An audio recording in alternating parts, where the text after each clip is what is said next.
Hi everyone. आज आमर topic होची मैटर इन आवर सराउंडिंग जोटा होची क्लास 9th रो चैप्टर 1। तो स्टार्ट करिबा। तो फास्ट जानिबा मैटर कौन। तो आमे जो एनवायरनमेंट रे रहुचे ता चारि पाखरे बहुत किछि जिंस रहुचे। जे कोनोसी जिंस हो, वाटर बॉटल हो, मोबाइल हो, खट हो, टीवी हो, फ्रिज हो, एनीथिंग सेटा कोन कोनोसी ना कोनोसी गोटे मटेरियल तैयारी थाउचे। तो एटी साइंटिस्ट माने कोन कहिले ना everything in the universe that is made of material. Everything in this universe that is made up of material जोटा को कि आमे ना देले मैटर। ठीक अछि पिले ए स्लाइड ता तुमको दरकार हबो पीपीटीटा से मु जहाँ भी राउंड अप करी इंपोर्टाट थी रखी आ जो गुड़ाक नथिबो से गुड़ाक मु इरेज करी। ठीक अच्छे। तो the air we breathe, food we eat, stone, cloud, everything is made up of small particle that is matter। ठीक अच्छे। इवन आम गोटे सैंड गोटे छोट पार्टिकल भी नबा ताको भी आम मैटर बोली कनसीडर करवा। अच्छा मु कहली जहाँ आमर सराउंडिंग अच्छे ताको आम मैटर बोली कहूचे। अच्छा मनकर एबे देखिया मोबाइल मोबाइल गोटे मैटर। तो तार गोटे किसी गोटे मैस अच्छे आम धरले ताको किसी गोटे मैस रोचे और से किसी गोटे रही गोटे जगह अक्युपाए करुचे। ठीक अच्छे। तो आम जाने आम एठू कौन जाना ना जो जी मैटर अच्छी आम सराउंडिंग रे सी गोटे तार स्पेस अक्युपाए करुचे आ तार गोटे मास अच्छे से आम अदर वर्ड कहले जे they both have mass and volume. ठीक अच्छे। अच्छा पुरातन काल रे जोटा एंशिएंट टाइम रे हमर जो फिलोसोफर थिले से माने कोन करथिले ना हमर जो मेटर्स अच्छे ताको कोन करथिले ना डिवाइड करथिले पंच तत्व रे। ठीक अच्छे एटा होचे पंच तत्व मन रखिबो। कुड़ा कुड़ा पंच तत्व ना air earth fire sky and water ए पांचटा जिंस को नेकी हमर यूनिवर्स कंसिस्ट होइची बोली से माने कंसीडर करूथिले। आउ जेतिकी भी लिविंग नॉन लिविंग जहाँ भी अच्छी यही पांचटा बेसिक एलिमेंट रू ही तैयारी ହେଇଛି। ठीक अच्छे। तापर मॉडर्न डे आसिला। मॉडर्न डे साइंटिस्ट माने कहले जे हमर जो मैटर अच्छी जनरली टू टाइप रो क्लासिफिकेशन करा ହେଇଛି मैटर को कौन ना फिजिकल प्रॉपर्टी और केमिकल नेचर। ठीक अच्छे। केतरा टाइप रो ना टू टाइप रो क्लासिफिकेशन जोड़ा होची फिजिकल प्रॉपर्टीज और केमिकल नेचर। केमिकल नेचर हम पर पढ़िबा वर्तमान पढ़िबा फिजिकल प्रॉपर्टीज विषय। फास्ट आसला बहुत सिंपल मैटर कौन जानिले तापर तार फिजिकल प्रॉपर्टी देखुचे फिजिकल नेचर ऑफ मैटर। एठी मु गोटे एक्सपेरिमेंट करछि जोटार कि गोटे ग्लास रे कौन कली ना पानी नहीं ताको सॉल्ट ऐड करली ताको घांटिली घांटिया पर देखिली जे सॉल्टा वाटर रे डिजॉल्व हो जाइछि। एठी जदि मु मेजर कली मोर वाटर अमाउंट जदि 100 ml अछि final after adding salt more water amount से 100 ml अछि। ठीक अच्छे। तो एथरो आम कौन मु कौन जानिली ना कनक्लूड कली जे matter is made up of particle. ठीक अच्छे। जे जेहेतु जदि सेम अमाउंट रो पानी प्रेजेंट अच्छे माने जो सॉल्ट रो जो पार्टिकल थिला सी कौन कला ना वाटर रो पार्टिकल्स भितर इंटरमिक्स हो जाइछि बा वाटर पार्टिकल रे थिबा जो एठी वाटर रो पार्टिकल सब अच्छे। ठीक अच्छे। वाटर पार्टिकल रे थिबा जो स्पेस भितर हमर सॉल्ट रो पार्टिकल सब रही जाइछन्ते सेथिपाई मो पानी रो लेवल जेमती थिला सेमती रही जाइछि।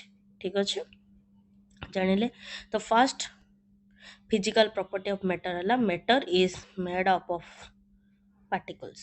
ठीक अच्छे। तापर देखिबा आमे जानिले जे प्रत्येक मैटर किछि किछि पार्टिकल्स रो थियरी हिज। ठीक अच्छे। तो से पार्टिकल रो साइज केते बड़ ना सान ना केमिति कौन सेटा पई आउ गोटे एक्सपेरिमेंट कले गोटे 100 ml रो बीकर नेले ए जो 100 ml मु बीकर नेली एटा होची बीकर ए। ठीक अछि एटा बी एटा सी डी एमि समय अधिक बीकर भी नहीं पारिबो एक एक सॉरी ठीक एमि तुम अधिक बीकर भी नहीं पारिबो जो कि तुम एक्सपेरिमेंट को कंटिन्यू रखी पारिबो मु कहि दोची कोन। अच्छा फर्स्ट जो बीकर मु नेली 100 ml पानी से कौन कली गोटे क्रिस्टाल ऑफ पोटासियम परमैंगनेट पकेली जो पोटासियम परमैंगनेट तार सिंबल होची KMnO4 हला पोटासियम परमैंगनेट ताको पोटासियम परमैंगनेट रो कलर होची पिंक कलर ताको पकेबा परे 100 ml ପାଣିରେ ମୁଁ କ'ଣ କରିଛି ଗୋଟେ କ୍ରିଷ୍ଟାଲର ପଟାସିୟମ୍ ପରମାଙ୍ଗନେଟ୍ ପକେଇ ଦେଇଛି। ଯେଉଁ ପଟାସିୟମ୍ ପରମାଙ୍ଗନେଟ୍ର କ୍ରିଷ୍ଟାଲଟା ପକେଇଲି ସେ ଯେଉଁ ସିଏ ବି ଗୋଟେ ପାର୍ଟିକଲରୁ ତିଆରି ଥିବ, ସେ ପାର୍ଟିକଲ ଗୁଡ଼ାକ ନିଜକୁ ନିଜେ ବହୁତ ଗୁଡ଼ାଏ ସ୍ମଲର ସ୍ମଲର ପାର୍ଟିକଲରେ ଡିଭାଇଡ଼ିଂ କରିଦିଅନ୍ତି। ତ ମୁଁ ଯେତେବେଳେ ଗୋଟେ ନେକ୍ସଟ ୱିକରେ ଆଉ 100 ml ପାଣି ନେଉଛି, ବା ଏଇଠି କ'ଣ କଲି 90 ml ୱାଟର ନେଇଗଲି ପ୍ଲସ୍ 10 ml ଯେଉଁ ବିକର ଏର ଯେଉଁ ପାଣିଟା ଥିଲା, ଠିକ୍ ଅଛି, 100 ml 90 ml ପ୍ଲେନ୍ ୱାଟର ଆଉ 10 ml ପ୍ରିଭିୟସ୍ ବିକରେ ଥିବା ୱାଟରକୁ ନେଇକି ମିକ୍ସ କଲି। ଏମିତିଆ process continue B C D ଏମିତି କରି କରି ଯିବି। ତମେ ଦେଖିବ large volume of water around ଯଦି ମୁଁ 1000 ଲିଟର ବି ନେବି ନା, ଅବଶ୍ୟ ସେ ପଟାସିୟମ୍ ପରମାଙ୍ଗନେଟ୍ର କଲର୍ଟା ଟିକେ ଫିକା ହେଇକି ପଳେଇବ, ମାନେ ପିଙ୍କ କଲର୍ଟା ଲାଇଟ୍ ପିଙ୍କ ଧୀରେ ଧୀରେ ସେଡ଼ିଂଟା କମିଯିବ। ବଟ୍ ଆମେ ଯଦି ଦେଖିବା ତାହେଲେ ପଟାସିୟମ୍ ପରମାଙ୍ଗନେଟ୍ର ପାର୍ଟିକଲ୍ସ ସେ ଭିତରେ ପ୍ରେଜେଣ୍ଟ ଥିବେ। ଏଥିରୁ ଆମେ କ'ଣ ଜାଣିଲେ ନା, ଯେଉଁ ପାର୍ଟିକଲ୍ସ ଅଛନ୍ତି ସେମାନେ ନିଜକୁ ନିଜେ ଡିଭାଇଡ଼ିଂ କରନ୍ତି ଦେମସେଲ୍ଫ ଇଣ୍ଟୁ ସ୍ମଲର ସ୍ମଲର ପାର୍ଟିକଲ, ଆଉ ଯାହାର ସାଇଜ୍ ହେଉଛି ବହୁତ ଛୋଟ ପାର୍ଟିକଲ, ଯେଉଁଟାକି ମିଲିୟନ୍ସ ଅଫ୍ ଟିନି ପାର୍ଟିକଲ୍ସରୁ ଯେଉଁ ତିଆରି ହେଇଥାଉଛି ଆମର ଜିନିଷଟା, ବହୁତ ତାର ସାଇଜ୍ଟା ବହୁତ କମ୍ ଥାଏ। ଆମେ ଏଠି କ'ଣ ଜାଣୁଛେ, ଫାଷ୍ଟରୁ ଜାଣିଲେ ଯେ ମେଟରଟା ତିଆରି ହେଇଛି ପାର୍ଟିକଲ୍ସରୁ। କ'ଣ ଗୋଟେ ଦୁଇଟା ପାର୍ଟିକଲରୁ ନା, ମିଲିୟନ୍ସ ଅଫ୍ ଟିନି ପାର୍ଟିକଲରୁ ତିଆରି ହେଇଛି, ଯେଉଁଟାକି ସେମାନେ ନିଜକୁ ନିଜେ ବହୁତ ଡିଭାଇଡ଼ିଂ କରନ୍ତି, ମାନେ ଭେରି ସ୍ମଲ୍। ସେମାନେ ଏତେ ସ୍ମଲ୍ ଯେ ତାକୁ ଆମେ ଇମାଜିନ୍ ବି କରିପାରିବାନି, ଠିକ୍ ଅଛି। ତ ପାର୍ଟିକଲ୍ସ ଅଛନ୍ତି ସେମାନେ ହେଉଛନ୍ତି very small, that beyond our ଇମାଜିନେସନ୍।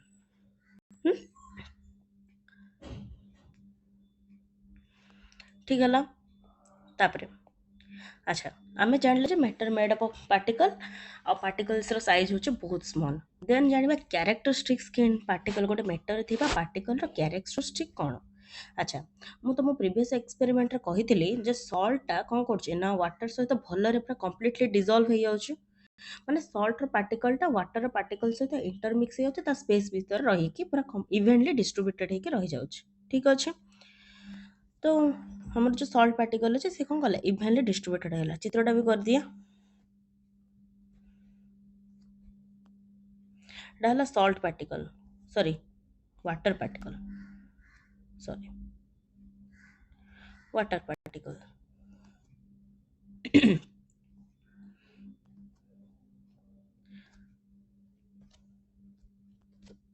ଏଇଟା ହେଲା କ'ଣ, ସଲ୍ଟ ପାର୍ଟିକଲ୍ସ।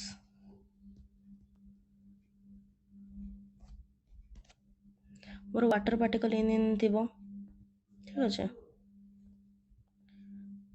ଯେତେବେଳେ ମୁଁ ସଲ୍ଟର ପାର୍ଟିକଲ ଆଡ଼୍ କରୁଛି, ସେ କ'ଣ କରୁଛି, ଏ ସ୍ପେସ୍ ଭିତରେ ଆରାମସେ ରହିଯାଉଛି,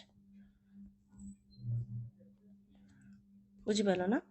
ତ ଇଭେଣ୍ଟଲି ଡିଷ୍ଟ୍ରିବ୍ୟୁଟେଡ୍ ହେଇକି ରହିଗଲା। ତ ମୁଁ ଯେତେବେଳେ ଏଇଠୁ ଗୋଟେ ଛୋଟ ପର୍ସନର ଆଣିକି ଦେଖିବି, ସେଥିରେ ସଲ୍ଟ ଆଉ ୱାଟରର ଏମାଉଣ୍ଟ ପାର୍ଟିକଲଟା ଯେତିକି ଥିବ, ଏ ପୋର୍ସନ କାଢ଼ିକି ଦେଖିଲେ ମଧ୍ୟ ସେ ସେତିକି ହିଁ ରହିବ, ହେଲା। ସେଥିପାଇଁ ଆମେ କହୁଛେ ଯେ ଏଇଟା ଇଭେଣ୍ଟଲି ଡିଷ୍ଟ୍ରିବ୍ୟୁଟ୍ ହେଇକି ରହୁଛି। ସେମିତି ଆମେ ଯେତେବେଳେ ଟି କଫି ବନାଉଛେ କିମ୍ବା ଲେମନ୍ ୱାଟର ବନାଉଛେ, ସେତେବେଳେ କ'ଣ ହେଉଛି ନା, one type of particle of a matter is intermix with other type of particles of matter, ହେଲା। ତ one type of matter get into the space between the particle of the other, ମାନେ ଏଠି ମୋର କ'ଣ ହେଲା ନା, ୱାନ୍ ଟାଇପ୍ ମାନେ ସଲ୍ଟର ଯେଉଁ ପାର୍ଟିକଲ ଅଛି ୱାଟର ପାର୍ଟିକଲ ସହିତ ସେ ଯେଉଁ ସ୍ପେସ୍ରେ ସେ ରହିଗଲା, ଇଣ୍ଟରମିକ୍ସ ହେଇଗଲା ବୋଲି କୁହାଯାଇଛି, ଠିକ୍ ଅଛି। ତ ଏଇଠୁ ଆମେ ଜାଣିଲେ ଯେ ପାର୍ଟିକଲ୍ସ ଭିତରେ ଗୋଟେ ମ୍ୟାଟରର ଏନଫ୍ ସ୍ପେସ୍ ଅଛି, ସେଥିପାଇଁ ଗୋଟେ ମ୍ୟାଟରର ଗୋଟେ ପାର୍ଟିକଲ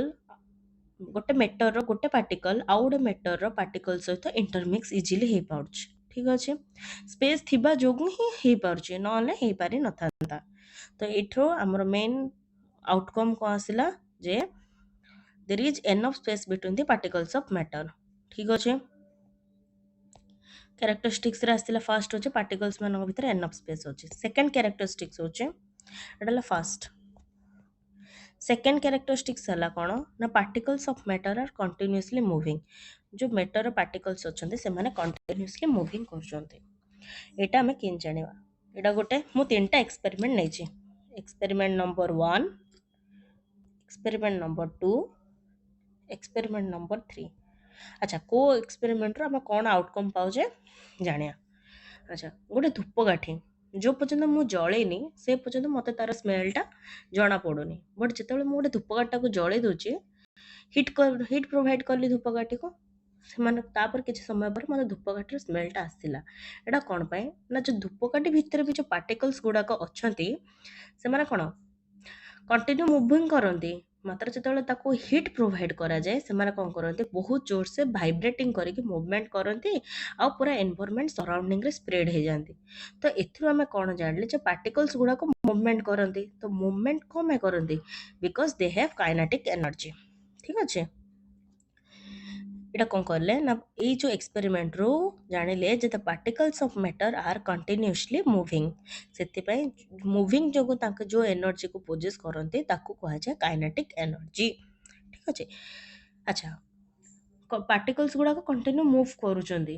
ବଟ୍ ମୁଁ ଯେତେବେଳେ ଆଚ୍ଛା, ଧୂପକାଠିକୁ ନ ଜଳାଇବା ପରେ ମଧ୍ୟ ମୁଁ ଯଦି ତା ପାଖରେ ଥିବି ମୋତେ ତାର ସ୍ମେଲଟା ଜଣାପଡ଼ୁଛି। ତ ଏଥିରୁ ମୁଁ ଜାଣିଲି ଯେ ଧୂପକାଠି ଗୁଡ଼ାକର ପାର୍ଟିକଲ୍ସ ମୁଭ୍ କରୁଛନ୍ତି। ଯେତେବେଳେ ମୁଁ ହିଟ୍ ପ୍ରୋଭାଇଡ୍ କରୁଛି, ପାର୍ଟିକଲ୍ ଗୁଡ଼ାକ ବହୁତ ସ୍ପିଡ୍ରେ ସ୍ପ୍ରେଡ୍ କରନ୍ତି। ତ ଆମେ ଏଇଠୁ କ'ଣ ଆଉଟକମ୍ ପାଇଲା ଯେ temperature is directly proportional to kinetic energy. Kinetic energy ନା, ବୁଝିପାରିଲ ନା? As the temperature rises, particles move faster.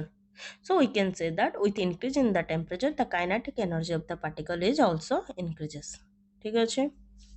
Second experiment. Second experiment ମୁଁ କ'ଣ ନେଲି, ଗୋଟେ ଗ୍ଲାସରେ ଇଙ୍କ ପକେଇଲି ଆଉ ଗୋଟେ ଗ୍ଲାସରେ ମହୁ ପକେଇଲି। ଠିକ୍ ଅଛି। ଦୁଇଟାକୁ ମୁଁ ଷ୍ଟର୍ କରିନି, ରେଷ୍ଟରେ ରଖିଛି। ଦେଖିବି ଇଙ୍କ ଯୋଉ ଗ୍ଲାସରେ ମୁଁ ପକେଇଛି, ସେ ଗ୍ଲାସରେ ଇଙ୍କଟା ବହୁତ ଜଲ୍ଦି ୱାଟର ସହିତ ମିକ୍ସ ହେଇଯିବ।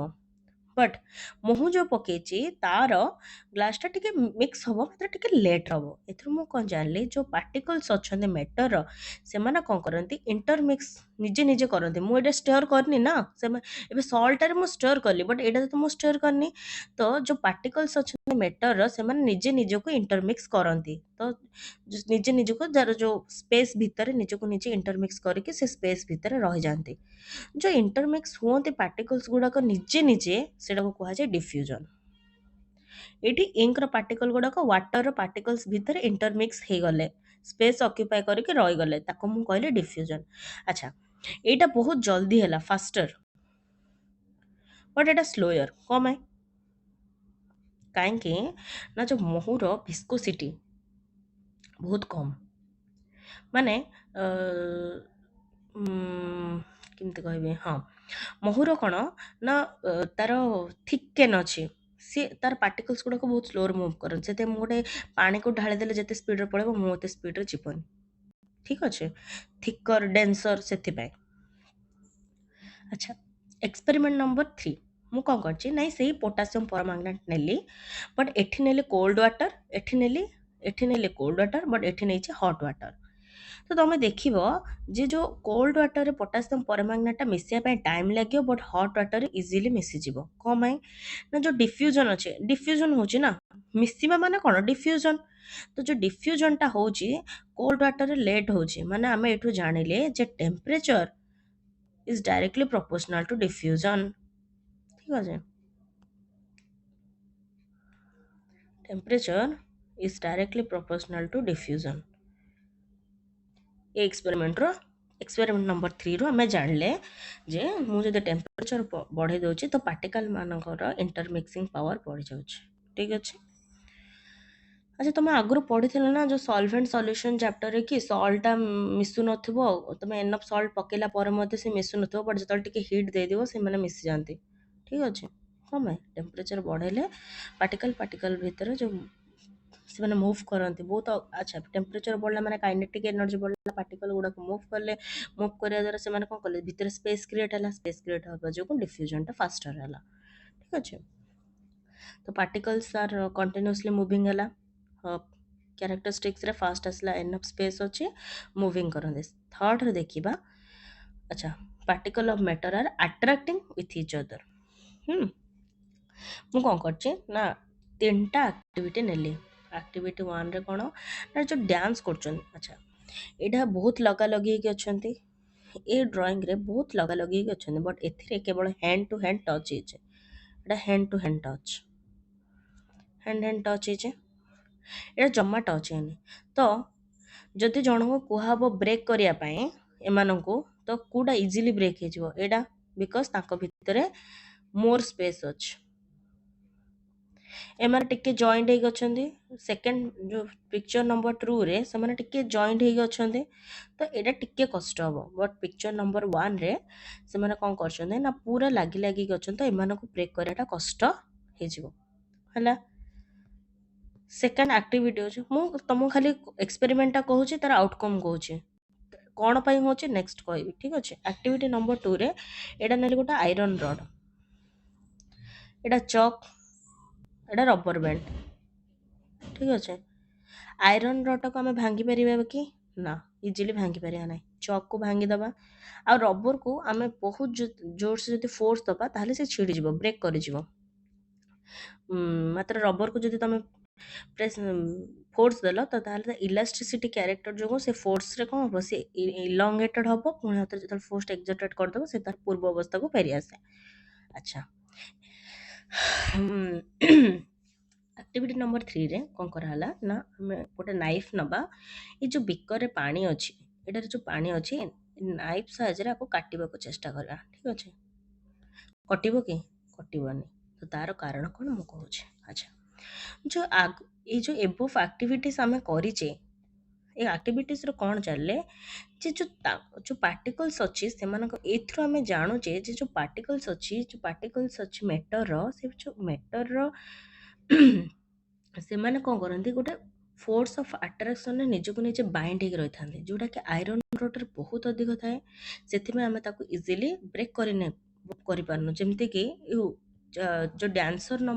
ଡ୍ୟାନ୍ସ ଯେଉଁ କରୁଛନ୍ତି 1ରେ, ସେମାନେ କ'ଣ ନିଜକୁ ନିଜେ ବହୁତ ଷ୍ଟ୍ରଙ୍ଗଲି ବାଇଣ୍ଡ କରୁଛନ୍ତି, ତ ତାଙ୍କୁ ଭାଙ୍ଗିବାଟା କଷ୍ଟ। ସେମିତି ଆଇରନ୍ ରଡ୍ରେ ଯେଉଁ ପାର୍ଟିକଲ୍ସ ଅଛନ୍ତି ସେମାନେ ନିଜକୁ ନିଜେ ବହୁତ ଷ୍ଟ୍ରଙ୍ଗ ଫୋର୍ସ ଅଫ୍ ଆଟ୍ରାକ୍ସନରେ ବାଇଣ୍ଡ କରିକି ରଖୁଛନ୍ତି, ତ ମୁଁ ତାକୁ ଭାଙ୍ଗି ପାରେନି। ବଟ୍ ଚକ୍ଟା ତା କମ୍ପେୟାରରୁ ଟିକେ କମ୍, ସେଥିପାଇଁ ତାକୁ ଭାଙ୍ଗିଦେଲି, ଠିକ୍ ଅଛି।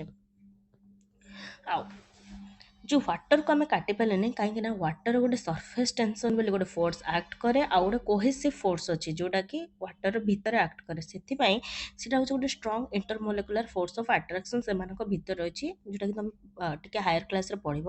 ସେଥିପାଇଁ ଆମେ ୱାଟରକୁ କାଟିପାରିବା ନାହିଁ, ଠିକ୍ ଅଛି। ତ the above three activities suggest that particles of matter having force acting between them, ସେଥିପାଇଁ ସେ ଯେଉଁ ଫୋର୍ସ ଆକ୍ଟ କରୁଛି ସେମାନଙ୍କୁ ଏକାଠି ରହିବା ପାଇଁ ହେଲ୍ପ କରୁଛି। ତ ସେଇଟାକୁ କୁହାଯାଏ, ଯେଉଁ ସେ ଫୋର୍ସଟା ଅଛି ଭେରିସ୍ କରେ। ସଲିଡ୍ରେ ସବୁଠୁ ଅଧିକ ଥାଏ, ତାପରେ ଲିକ୍ୱିଡ୍ରେ, ତାପରେ ଗ୍ୟାସ୍ରେ। କାହିଁକି ନା ମୁଁ ଯଦି 3ଟା ବ୍ଲକ୍ ନେବି, ସଲିଡ୍, ଲିକ୍ୱିଡ୍, ଗ୍ୟାସ୍, ସଲିଡ୍ରେ ବହୁତ ଲାଗି ଲାଗି ଥାନ୍ତି, ଠିକ୍ ଅଛି ପାର୍ଟିକଲ୍ସ ଗୁଡ଼ାକ। ଲିକ୍ୱିଡ୍ରେ ଏମିତି ଟିକେ ଛାଡ଼ି ଛାଡ଼ି ହେଇଥିବେ, ଗ୍ୟାସ୍ରେ ପୁରା ଛାଡ଼ି ହେଇଥିବେ।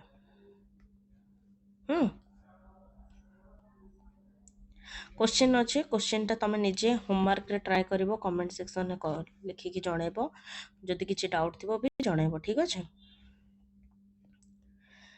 नेक्स्ट देखिए, एति जाए बुझिला जे आम कैरेक्टरिस्टिक्स पढ़ले जे स्पेस अच्छी पार्टिकल्स भितर, आर फोर्स ऑफ अट्रैक्शन रही, अट्रैक्ट करती इच अदर, आउ से स्पेस भी ऑक्युपाई करती, आउ कौन ना डिफ्यूजन कैरेक्टर, काइनेटिक एनर्जी, ये सब जान लो कंटिन्यू मूव करती। नेक्स्ट जी स्टेट्स ऑफ मैटर, आम पिला बेलू पढ़ी पढ़ी आसचे जे स्टेट्स ऑफ मैटर 3टा स्टेट अच्छी, गोटे हूँ सॉलिड, आउ गोटे लिक्विड एंड गैस।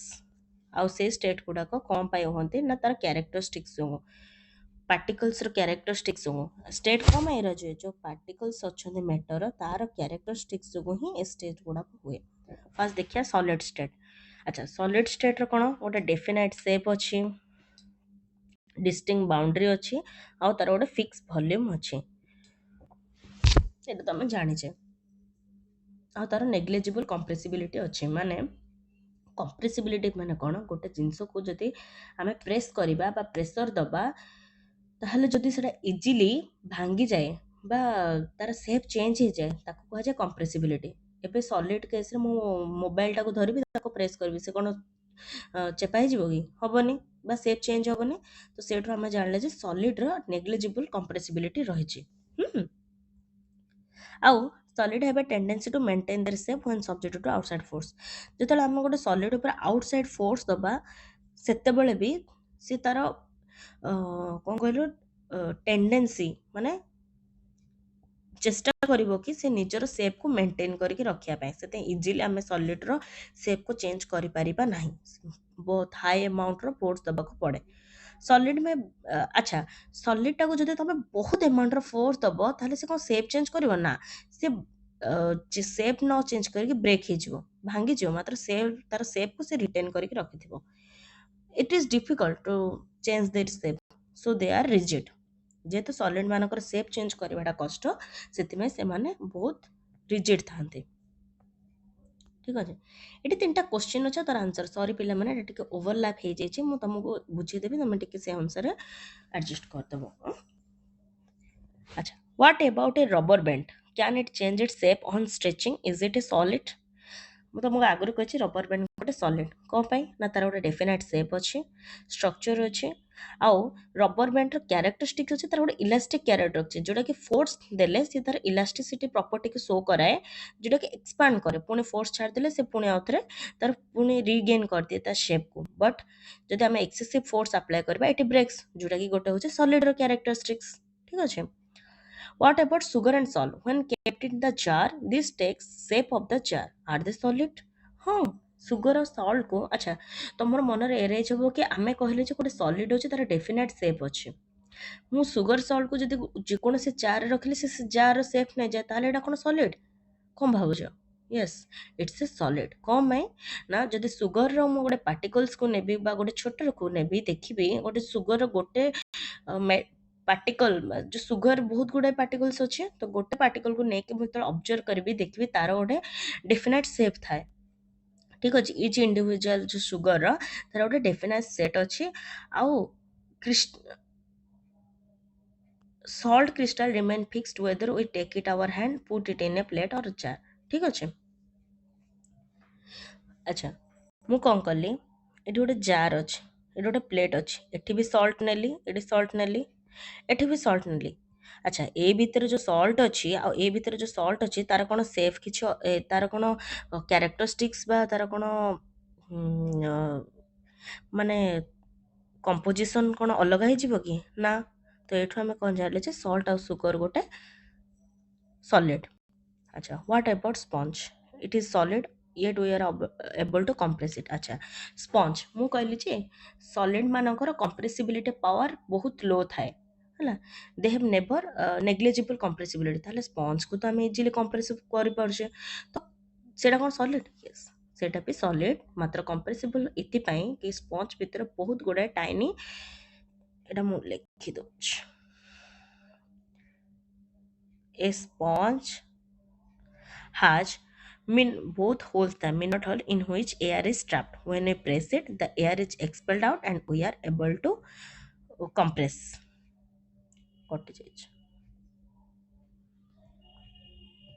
ଯେତେବେଳେ ଆମେ ସ୍ପଞ୍ଜରେ ବହୁତ ଗୁଡ଼ାଏ ହୋଲ୍ ଥାଏ ସେ ଭିତରେ ଏୟାର ବି ଥାନ୍ତି ଯେତେବେଳେ ଆମେ ତାକୁ କମ୍ପ୍ରେସ୍ କରିଦେଉ ଏୟାର ଗୁଡ଼ାକ ବାହାରକୁ ପଳାନ୍ତି ଠିକ୍ ଅଛି ନେକ୍ସଟ ଆସିଲା ଲିକ୍ୱିଡ୍ ଷ୍ଟେଟ୍ ମୁଁ ବହୁତ ଶୀଘ୍ର ନେଉଛି କାହିଁକିନା ଏଗୁଡ଼ାକ ତମେ ସବୁ ଆଗରୁ ବି ପଢ଼ିଛ ସେଥିପାଇଁ ତ liquid state liquid have no fix shape but have A fixed volume ଆଚ୍ଛା ଲିକ୍ୱିଡ୍ର ଫିକ୍ସ ସେପ୍ ନାହିଁ କାହିଁକିନା ଆମେ ଯେଉଁ କଣ୍ଟେନର ରଖିବା ସେ ସେଇ କଣ୍ଟେନରର ସେପ୍କୁ ନେଇଯାଏ ସେଥିପାଇଁ ଫିକ୍ସ ସେପ୍ ନାହିଁ ବଟ୍ ଫିକ୍ସ ଭଲ୍ୟୁମ୍ ଅଛି ଆଚ୍ଛା ଫିକ୍ସ ଭଲ୍ୟୁମ୍ କେମିତି ନା ମୁଁ ଗୋଟେ ଏମିତିଆ ଜାର୍ ଗୋଟେ ନେଲି ଆଉ ଗୋଟେ ଏମିତିଆ ଜାର୍ ନେଲି ହେଲା ଏଠି 100 mlର ଲିକ୍ୱିଡ୍ ଅଛି ଏଇଠି ଏମିତି ରହିଲା ବଟ୍ ଏଇ ଜାର୍ରେ ସେ ଲିକ୍ୱିଡ୍ଟା ଏମିତି ରହିବ ବଟ୍ ସେଇ 100 ml ତ ଭଲ୍ୟୁମ୍ ଫିକ୍ସ ଅଛି ବଟ୍ ସେପ୍ ଫିକ୍ସ ନଥାଏ ଏଠି ବ୍ଲକ୍ ସେପ୍ ଅଛି ବଟ୍ ଏଇଠି ରେକ୍ଟାଙ୍ଗୁଲାର ସେପ୍ ନେଲା ସେ liquid they take of the shape of the container in which they are kept ଆଗରୁ କହିଦେଇଛି ଆଉ ଲିକ୍ୱିଡ୍ର କ୍ୟାରେକ୍ଟରିଷ୍ଟିକ୍ସ ଅଛି ସେ ଫ୍ଲୋ କରେ ତାର ସେପ୍କୁ ସେ ଚେଞ୍ଜ କରେ ଦେ ଆର୍ ନଟ୍ ରିଜିଡ୍ ରିଜିଡିଟି ମାନେ କ'ଣ ତାକୁ ଯଦି ଆମେ ବାଡ଼େଇବା ବା ଅଧିକ ଫୋର୍ସ ଦେବା ସେଇଟା ବ୍ରେକ୍ କରେ ବଟ୍ ଲିକ୍ୱିଡ୍ର କେସ୍ରେ ସେଇଟା ନୁହଁ ସେଥିପାଇଁ they are not rigid but can be called fluid because ସେମାନଙ୍କର ଫ୍ଲୋଇଂ କ୍ୟାରେକ୍ଟରିଷ୍ଟିକ୍ ଅଛି ସେଥିପାଇଁ ସେମାନଙ୍କୁ but they're can be called fluid आम से फ्लूइड बोली कहीपर आउ जदि सॉलिड आउ लिक्विड को आम डिफ्यूजन केस रे देखिबा बोथ आर डिफ्यूजिंग ठीक अच्छे both solid and liquids can diffuse into liquids अच्छा सॉल अच्छा सॉलिड आउ लिक्विड डिफ्यूजन कौन आसला ना सॉल्ट आउ वाटर मिक्सिंग आ लिक्विड लिक्विड डिफ्यूजन कौन आसला ना जो इंक आउ वाटर ठीक अच्छे आ गैस भी लिक्विड रे डिफ्यूज होके रहे आउ डिजल्व होके वाटर रे रहे सबुरु बेस्ट एग्जांपल होचे जो आमर समुद्र पानी अच्छी से ऑक्सीजन डिजल्व होके बहुत कम अमाउंट रो ऑक्सीजन थाए बट डिजल्व होके कहा सहित रहे वाटर सहित रहे तो एटा हला कार एग्जांपल गैस आउ लिक्विड रो डिफ्यूजन तो गैस भी लिक्विड सहित डिफ्यूज करिकी रहे जोटा कि ऑक्सीजन कार्बन डाइऑक्साइड ए गैस गुड़ाक स्पेशली थांती कौन भाई ना एक्वाटिक एनिमल मानकर सर्वाइवल पाई जो aquatic animals माने अछंती बा प्लांट्स अछंती सेमानको भी तो ऑक्सीजन दरकार तो सेमानको पाई बहुत लेस अमाउंट रे ऑक्सीजन डिसॉल्व हेके वाटर रे रहे तो a living creature needs to be breathe for survival तो aquatic एनिमल माने ब्रीथ करबा दरकार तो सेमाने कोन करंती डिसॉल्व ऑक्सीजन को सेमाने निजर ब्रीदिंग रे use करंती thus we conclude that solid liquid and gases can diffuse into liquids गोटे लिक्विड रे आम सॉलिड को डिफ्यूज कर परिबा लिक्विड को डिफ्यूज कर परिबा गैस को भी डिफ्यूज करि हबो आउ the rate of diffusion of liquid is higher than that of solid अपेक्षा लिक्विड रो रेट ऑफ डिफ्यूजन माने कोन जानतला इंटरमिक्सिंग ऑफ पार्टिकल्स तो लिक्विड रो अधिक थाए कोन पाए रीजन होची जो लिक्विड रो एटा होची एटा मन रखियो तो मु पचारिबो why why the rate of diffusion of liquid is higher than that of solid because liquid state रे जो पार्टिकल्स अच्छे से भितर बहुत स्पेस थाए आज कंपेयर टू सॉलिड से इजिली डिफ्यूजिबल ठीक अच्छे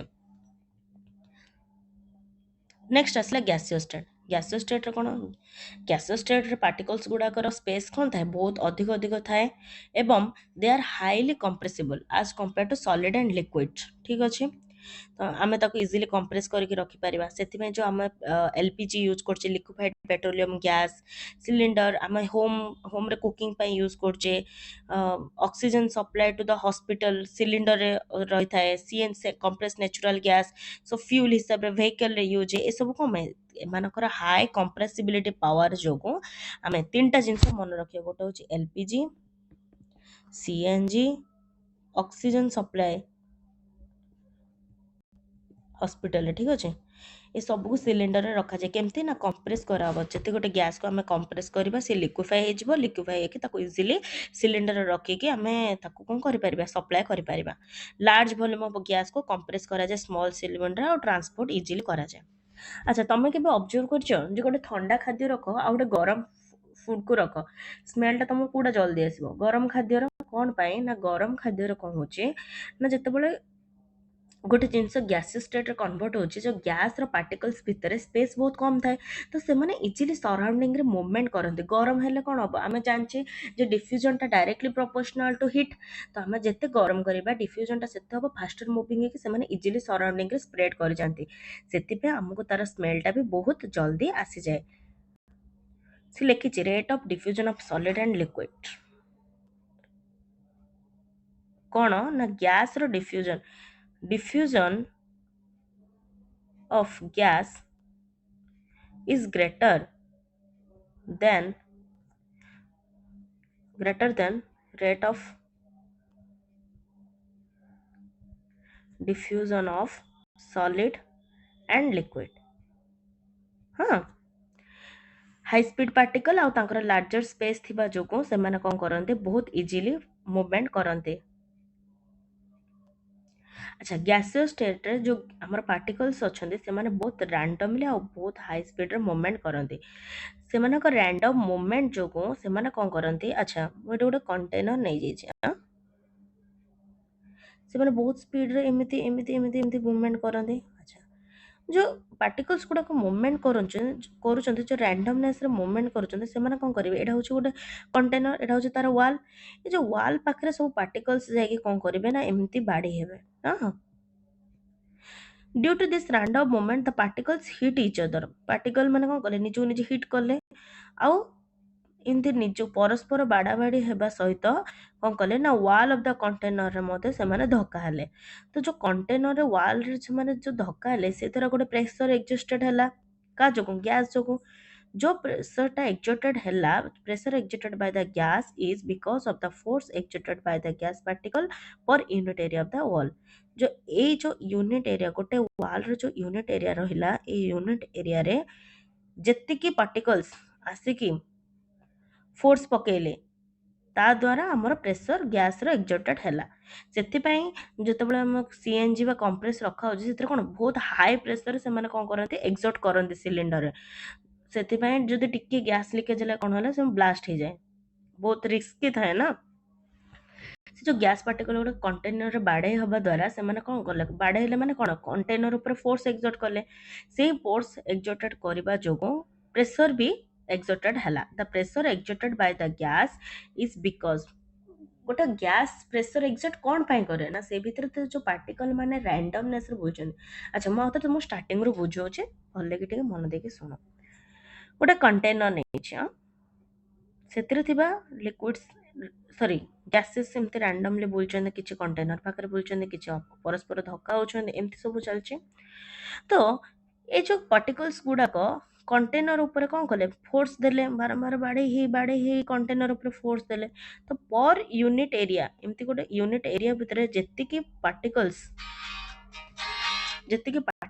ବାଡ଼େଇ ହେଉଛନ୍ତି ତା ଦେହରେ ଗୋଟେ ଫୋର୍ସ ଏକ୍ଜର୍ଟ ହେଲା। ଫୋର୍ସ ଏକ୍ଜର୍ଟେଡ୍ ଯୋଗୁଁ ସେ କ'ଣ ହେଲା ଗୋଟେ ପ୍ରେସର ବାହାରିଲା। ସେଥିପାଇଁ ପ୍ରେସର ଏକ୍ଜର୍ଟେଡ୍ ଗୋଟେ ଗ୍ୟାସ୍ କଣ୍ଟେନର ପ୍ରେସର କ'ଣ ପାଇଁ ଏକ୍ଜର୍ଟେଡ୍ ହୁଏ କ'ଣ ପାଇଁ ନା ସେମାନେ ଫୋର୍ସ ଏକ୍ଜର୍ଟେଡ୍ କରନ୍ତି କଣ୍ଟେନରର ୱାଲ୍ ଉପରେ। ସେଥିପାଇଁ ପ୍ରେସର ଏକ୍ଜର୍ଟେଡ୍ ହୁଏ। ପ୍ରେସର ଏକ୍ଜର୍ଟେଡ୍ ହେବାର କାରଣ ହେଉଛି ଏ ଜିନିଷଟା। ଠିକ୍ ଅଛି। ପଚାରିବ why the pressure exerted by the gas in a container ତମେ ଲେଖିବ ଯେ ଫୋର୍ସ ଲିକ୍ୱିଡ ରାଣ୍ଡମଲି ପୁରା ଷ୍ଟାର୍ଟିଂରୁ ଲେଖିବ ଯେ ସେମାନେ ରାଣ୍ଡମଲି ମୁଭମେଣ୍ଟ କରନ୍ତି ସ୍ପେସ୍ ଅଧିକ ଥାଏ ବହୁତ ସ୍ପିଡରେ ମୁଭମେଣ୍ଟ କରନ୍ତି ସେମାନେ କୋଲାଇଡ୍ କରନ୍ତି each other with and wall of the container force exert କରନ୍ତି। ଫୋର୍ସ ଏକ୍ଜର୍ଟେଡ୍ ଯୋଗୁଁ gas unit area container force exerted ଯୋଗୁଁ ପ୍ରେସର ଏକ୍ଜର୍ଟେଡ୍ ହୋଇଥାଏ ଗ୍ୟାସ୍ ପାର୍ଟିକଲ୍ସ ମାନଙ୍କର। ଠିକ୍ ଅଛି। ଏଇଠି ଦେଖ ସଲିଡରେ ପୁଣି ଲାଗିକି ପୁରା ଆରେଞ୍ଜ ହେଇକି ରହିଛି ଲିକ୍ୱିଡରେ ଟିକେ ସ୍ପେସ୍ ରହିଛି ଗ୍ୟାସରେ ପୁରା କମ୍ପ୍ଲିଟଲି ପୁରା ବେଶୀ ସ୍ପେସ୍ ରହିଛି। ଆଚ୍ଛା ଏଇଠି ଗୋଟେ ଜିନିଷ ମନେ ରଖ ଯେ ଡେନ୍ସିଟି ହେଉଛି ମାସ୍ ବାଇ ଭଲ୍ୟୁମ୍।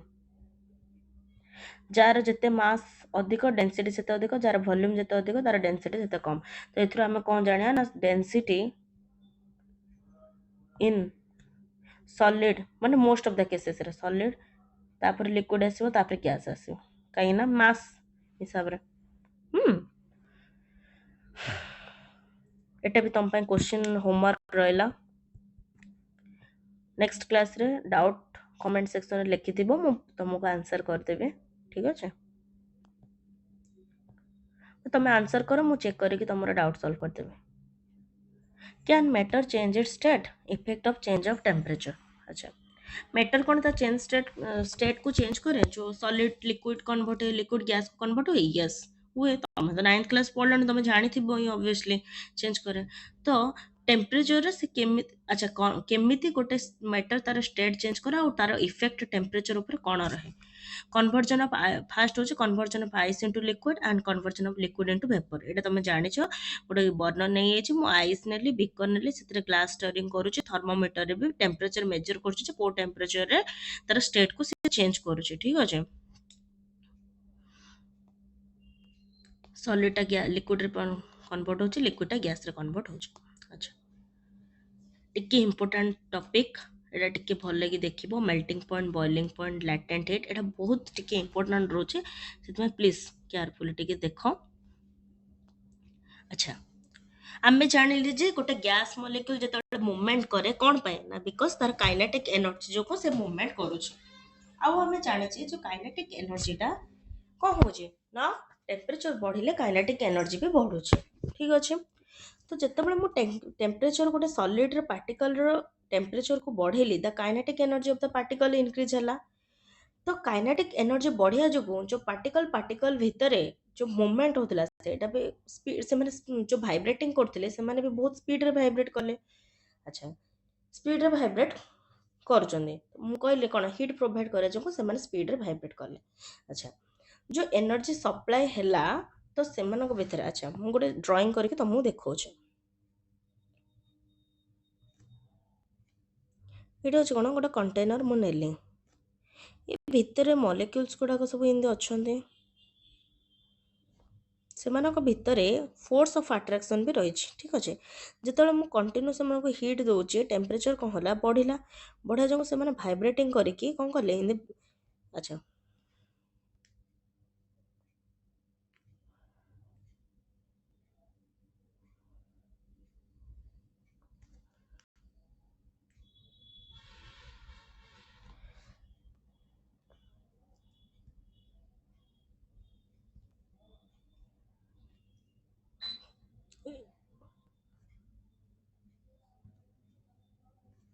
ସରି, ଆଚ୍ଛା ଏଠି ବି ଏମିତି ଅଛନ୍ତି ହେଲା।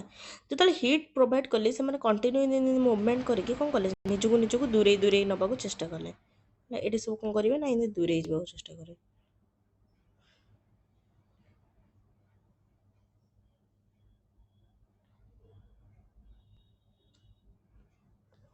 ନିଜକୁ ନିଜେ ଦୂରକୁ ଯିବାକୁ ଚେଷ୍ଟା କରେ ଠିକ୍ ଅଛି। ତ ଯେତେ ଟେମ୍ପରେଚର୍ ମୁଁ ବଢ଼ିବି ସେ ଭିତରେ ଥିବା ପାର୍ଟିକଲ୍ ମାନଙ୍କର କାଇନେଟିକ୍ ଏନର୍ଜି ବଢ଼ିବ, ସେମାନେ ସ୍ପିଡ଼ରେ ଭାଇବ୍ରେଟ୍ କରିବେ ଆଉ ନିଜକୁ ନିଜେ ଇଭା ମାନେ କ'ଣ କଲେ ଦୂରକୁ ଯିବାକୁ କରିବେ। ମାନେ ଯେଉଁ ତାଙ୍କ ଭିତରେ ଯେଉଁ ଫୋର୍ସ ଅଫ୍ ଆଟ୍ରାକ୍ସନ୍ ସେମାନଙ୍କୁ ଲଗେଇକି ରଖିଥିଲା ଏ ଫୋର୍ସ ଅଫ୍ ଆଟ୍ରାକ୍ସନ୍ଟା କ'ଣ ହେଲା ବର୍ତ୍ତମାନ ସେମାନେ ଓଭରକମ୍ କରିଯିବେ ଆଉ ସେମାନଙ୍କ ଭିତରେ ସେ ଆଟ୍ରାକ୍ସନ୍ ଫୋର୍ସ ରହିବନି। ହିଟ୍ ଏନର୍ଜି ପ୍ରୋଭାଇଡ଼ ହେଲା ସେଥିପାଇଁ ସେମାନେ କ'ଣ କରିବେ ଏବେ ସେମାନଙ୍କର ଯେଉଁ ପୋଜିସନ୍ ରହିଛି ଏ ପାର୍ଟିକଲର ପୋଜିସନ୍ ଏଇଠି ଥିଲା ସେ ତାର ପୋଜିସନ୍କୁ ବର୍ତ୍ତମାନ ଚେଞ୍ଜ କରିକି କ'ଣ କରିବ ସେ ଜାଗାରୁ ଯିବାକୁ ଚେଷ୍ଟା କରିବ ବା ଫ୍ରିଲି ମୁଭ୍ କରିବେ। ତାପରେ ଗୋଟେ ଷ୍ଟେଜ୍ ଆସିବ ଯେଉଁଥିରେ କି ଯେଉଁ ଆଇସ୍ ୱାଟର କନଭର୍ଟ ହେବ। ଯଦି ମୁଁ ଏକ୍ଜାମ୍ପଲ୍ ନେଉଛି ୱାଟର ନହେଲେ ନାହିଁ ଗୋଟେ ସଲିଡ୍ ଲିକ୍ୱିଡ଼ରେ କନଭର୍ଟ ହେବ ଠିକ୍ ଅଛି। ତ ଆମେ ଏଇଠୁ କ'ଣ ଜାଣିଲେ ଦ ମିନିମମ୍ ଟେମ୍ପରେଚର୍ ମନେ ରଖ the minimum temperature at which a solid melt to become a liquid at the atmospheric pressure is called melting point। तो वाटर melting point केते 273.1.5 केल्विन 273 केल्विन जोटा कि 0 डिग्री सेल्सियस एतिकी रे गोटे आइस कौन हम लिक्विड रे कन्वर्ट हो ठीक अच्छे। तो जो मुझे आइस को नौची द मिनिमम टेम्परेचर केते 0 डिग्री सेल्सियस जो कि आइसटा लिक्विड रे कन्वर्ट हो गला। तो मेल्टिंग पॉइंट आम कौन जानले एटा मेल्टिंग पॉइंट कौन ना indication of strength of a force of attraction. अच्छा, मु कौन कहली गोटे मेटर केतेबेले तार केतेबेले तार स्टेट को चेंज करिवो जेतेबेले तार जो पार्टिकल्स अच्छा फोर्स ऑफ अट्रैक्शन को सेमाने जेतेबेले ओवरकम करेंगे आउ सेमानक फोर्स ऑफ अट्रैक्शन रहिबोनी अलग अलग हो जिवे तापर जाइए सेमान तांकर स्टेट चेंज करती। तो मेल्टिंग पॉइंट जो आसला से आम कौन जाना ना सेमानक फोर्स ऑफ अट्रैक्शन स्ट्रेंथ एतिकी थिला जेतु जो मेल्टिंग पॉइंट पळे आसला सेमान तांकर फोर्स ऑफ अट्रैक्शन को हरै देले। तो से आम जानले जे एटा होचे गोटे इंडिकेशन कारण strength of the force of attraction जो पार्टिकल्स भितर रही। वाटर जानले 273.15 केल्विन इंपोर्टेंट शॉर्ट क्वेश्चन आसपारे। The process of melting that is change of solid state into liquid state is known as fusion। ଯେତେବେଳେ ଆମର मेल्टिंग प्रोसेस हुए बा सॉलिडटा ଯେତେବେଳେ लिक्विड स्टेट को कन्वर्ट हुए ताको कौन कहुए फ्यूजन बोली कहुए। अच्छा, ଯେତେବେଳେ अच्छा आउ गोटे जिनस इंपोर्टेंट फ्यूजन अच्छी लैटेंट हीट जानिया कौन से देखा आम जितेबाला आइस को वाटर रे कन्वर्ट करुचे हीट एनर्जी प्रोवाइड कले 0 डिग्री सेल्सियस आसला बर्तमान आइस कौन है वाटर रे कन्वर्ट है तापर देखिबो तुम जेते आउरे अधिक हीट देले मध्य टेम्परेचर आउ राइज करिवो नाही टेम्परेचर जेतिकी सेतिकी रहबो को पर्यंत जो पर्यंत पूरा कंप्लीट आइसटा कहीं लिक्विड रे कन्वर्ट न होइछि से पर्यंत ता टेम्परेचरटा till all the ice melt से पर्यंत टेम्परेचर आउ चेंज हबो नाही। तो सेतेबेले जो आम हीट एनर्जी प्रोवाइड करुचे ताहले से कौन करुची जदि से टेम्परेचर को राइज करूनी ताहले कौन कला सी सेतेबेले कौन करुची जो आइस जेतिकी जो हीट एनर्जी आम प्रोवाइड करुचे से हीट एनर्जी ऑब्जर्व करुची किए आइस कौन करने ना निजकर फोर्स ऑफ अट्रैक्शन को ब्रेक करके लिक्विड रे कन्वर्ट हवा पाए we continue to heat the beaker, that is we continue to supply heat, the heat get used up in changing the state ସେତେବେଳେ ଯୋଉ ହିଟ୍ ଆମେ ଆପ୍ଲାଏ କରିଛେ ବା ହିଟ୍ ଆମେ ଦଉଛେ ସିଏ ସେତେବେଳେ କ'ଣ କରେ ଟେମ୍ପରେଚର ରାଇଜ୍ ନ କରିକି ମେଟରର ଷ୍ଟେଟ୍କୁ ଚେଞ୍ଜ କରିବା ପାଇଁ ବା ତାର ଫୋର୍ସ ଅଫ୍ ଆଟ୍ରାକ୍ସନକୁ ଓଭରକମ୍ କରିବା ପାଇଁ ପାର୍ଟିକଲ୍ସ ଭିତରେ ହେଲ୍ପ କରେ ସେଥିପାଇଁ ଏଇଟାକୁ କ'ଣ କୁହାଯାଏ ହିଡେନ୍ ହିଟ୍ ବୋଲି କୁହାଯାଏ କ'ଣ ନା ଏ ହିଟ୍ଟା ଟେମ୍ପରେଚର ରାଇଜ୍ କଲା ନାହିଁ without showing any rise in temperature absorb करता है ice so it is also it gets hidden into our content of the beaker so it is known as latent heat माने कौन latent heat माने होचे hidden ठीक अच्छे जोटा कि हमर टेम्परेचर को चेंज न करिकी मेटर ऑब्जर्व करे ताकि से तार फोर्स ऑफ अट्रैक्शन थिबा पार्टिकल भितर ताको ओवरकम करके निजर स्टेट को से चेंज करि परिबो तो आमे लैटेंट हीट ऑफ फ्यूजन माने कोन बुझिया लैटेंट हीट हला हिडन हीट फ्यूजन माने जतबेले सॉलिड लिक्विड रे कन्वर्ट होए माने जेतिकी अमाउंट रो हीट आमे प्रोवाइड करले 1 केजी ऑफ सॉलिड लिक्विड रे कन्वर्ट हबो केतेबेले ना एटमॉस्फेरिक प्रेशर रे ताको कहले melting point as its melting point atmospheric pressure तार निजर melting point रे से तार स्टेट टाको चेंज करे सेतिके हेबा पई कंप्लीटली स्टेट चेंज करिया पई जेतिके अमाउंट रे हीट हमें प्रोवाइड करले ताको कहिले latent heat of fusion important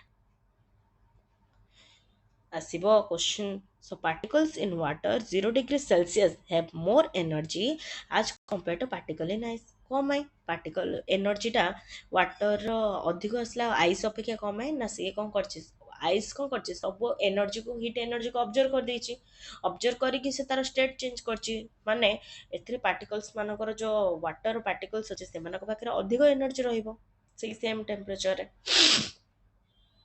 ठीक अछि तो when I supply heat energy to water अच्छा एबे पळे आसला फ्यूजन के सरला तापर देखिया वाटर को कौन करा हबो जेतले वाटर को हम हीट देले सी कौन करिवो वाटर जो मॉलिक्यूल अछन से माने भी वाइब्रेटिंग जोर से करिया स्टार्ट करिया हाई स्पीड रे मूवमेंट करिए टेम्परेचर जेते बढ़िबो से माने कौन करिवे से मानकर फोर्स ऑफ अट्रैक्शन को ब्रेक करिकी कोथरे कन्वर्ट हेबे वेपर रे कन्वर्ट हेबे तो at this temperature the liquid start changing into gas so the temperature at which जो temperature the temperature at which liquid start boiling at the atmospheric pressure is known as boiling point boiling is a bulk phenomenon particles of the bulk of particles in stem that is water vapor 373 जोटा कि 100 degree celsius the degree 100 degree celsius have more energy than water at the same temperature जेमती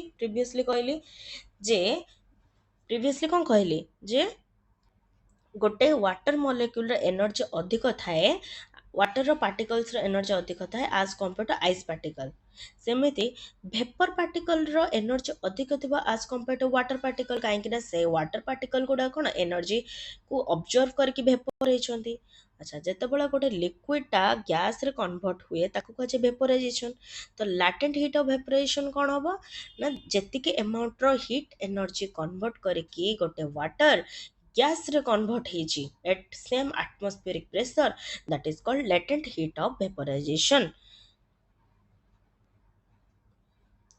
absorb extra energy in the form of latent heat of vaporization ठीक अछि अच्छा तो आमे एठू infer कौन करिबा जे state of matter can be change into another state by changing the temperature आमे temperature को चेंज करके गोटे मैटर स्टेट को चेंज करि परिबा We have learned that substance around us change state solid to liquid and from liquid to gas on application of heat.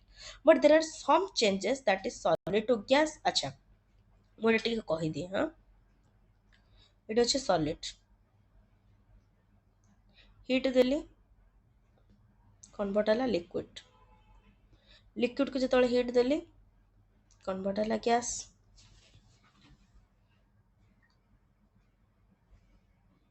ଗୋଟେ second ପିଲାମାନେ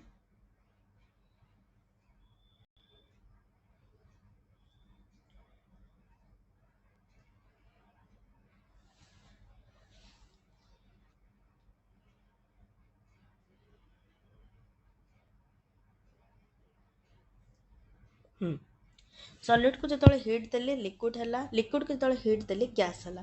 ଆଚ୍ଛା ଗ୍ୟାସ୍କୁ ଯେତେବେଳେ ମୁଁ କୁଲ୍ କରିବି ସେତେବେଳେ କ'ଣ ହେବ? ଲିକ୍ୱିଡ ହେବ। ଲିକ୍ୱିଡକୁ ଯେତେବେଳେ କୁଲ୍ କରୁଛି ସଲିଡ୍ ହେଉଛି। ତ ଏ ପ୍ରୋସେସଟା ଏଇଠୁ ଏତିକି ହେଲା ହିଟ୍, ଏଇଠୁ ଏତିକି ହେଲା କୋଲ୍ଡ। ଠିକ୍ ଅଛି, କୁଲ୍ କଲେ, କୋଲ୍ଡ ନାହିଁ କୁଲ୍ କଲେ କନଭର୍ଟ ହେଲା। ତ ଏଥିରୁ ଆମେ କ'ଣ ବୁଝିବା? ଆଚ୍ଛା ବୁଝିଲେ ଯେ ଯେତେବେଳେ ହିଟ୍ ଦେଉଛେ କିମ୍ବା କୁଲ୍ କରୁଛେ ଗ୍ୟାସ୍ର ଷ୍ଟେଟ୍ ଗୋଟେ ମେଟର ଷ୍ଟେଟ୍ ଚେଞ୍ଜ ହେଉଛି। ହଁ ଆଚ୍ଛା ଏମିତି କିଛି ପ୍ରୋସେସ୍ ଅଛି ଯେଉଁଥିରେ କି ସଲିଡ୍ ଡାଇରେକ୍ଟ କନଭର୍ଟ ହେବ ଗ୍ୟାସ୍ରେ, ଲିକ୍ୱିଡ୍ ଷ୍ଟେଟ୍ ଆସିବନି। ସଲିଡ୍ଟା ଡାଇରେକ୍ଟ କନଭର୍ଟ ହେବ କେଉଁଥିରେ? ନା ଗ୍ୟାସ୍ରେ। ତାକୁ କ'ଣ କୁହାହେବ? ସବ୍ଲିମେସନ୍। ଯେତେବେଳେ ସଲିଡ୍ ଡାଇରେକ୍ଟ ଗ୍ୟାସ୍ରେ କନଭର୍ଟ ହୁଏ without occurring the liquid state, that is called sublimation. But ଯେତେବେଳେ ଆମେ ଗ୍ୟାସ୍କୁ ଡାଇରେକ୍ଟ ଚେଞ୍ଜ କରିବା ସଲିଡ୍ରେ without changing into liquid, that is called deposition. ଗ୍ୟାସ୍ଟା ଯେତେବେଳେ ସଲିଡ୍ରେ କନଭର୍ଟ ହେବ ତାକୁ କୁହାହେବ ଡିପୋଜିସନ୍।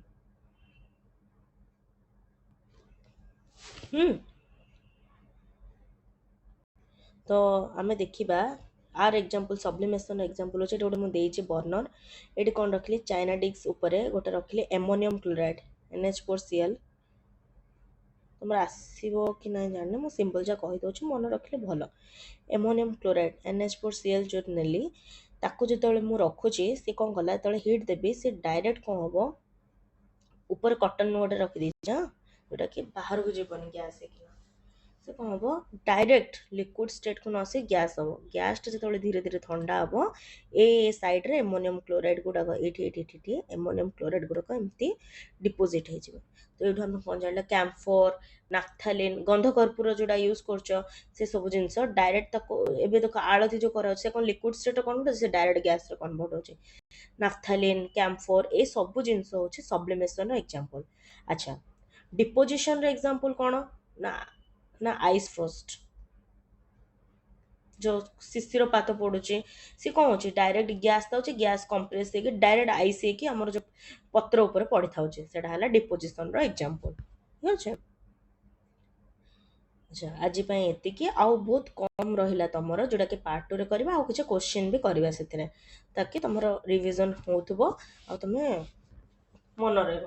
ଆଚ୍ଛା ପିଲାମାନେ ଏଥିରୁ ଆମର ଇମ୍ପୋର୍ଟାଣ୍ଟ ହେଉଛି density, latent heat of fusion, state of matter change, latent heat of vaporization, melting point, boiling point, example ସବୁ ଏସବୁ ଜିନିଷ ଟିକେ ଟିକେ ଭଲରେ ଦେଖିବ, ମନେ ରଖିବ। ଆଉ କ୍ୟାରେକ୍ଟରିଷ୍ଟିକ୍ସ କ'ଣ, ପାର୍ଟିକଲର ନେଚର କ'ଣ, ଏସବୁ ଜିନିଷ ଟିକେ ଟିକେ ମନେ ରଖିବାକୁ ପଡ଼ିବ। ଇମ୍ପୋର୍ଟାଣ୍ଟ ଚାପ୍ଟର ଟିକେ ଭଲରେ ମନ ଦେଇକି ପଢ଼ିବ। ଠିକ୍ ଅଛି, ଆଜି ପାଇଁ ଏତିକି। Thank you. ଯେକୌଣସି କିଛି ଡାଉଟ୍ ରହିବ ମୋତେ କମେଣ୍ଟ ସେକ୍ସନରେ ନିଶ୍ଚୟ ଜଣାଇବ, ମୁଁ ତୁମକୁ ସଲ୍ଭ କରିବା ପାଇଁ ଚେଷ୍ଟା କରିବି।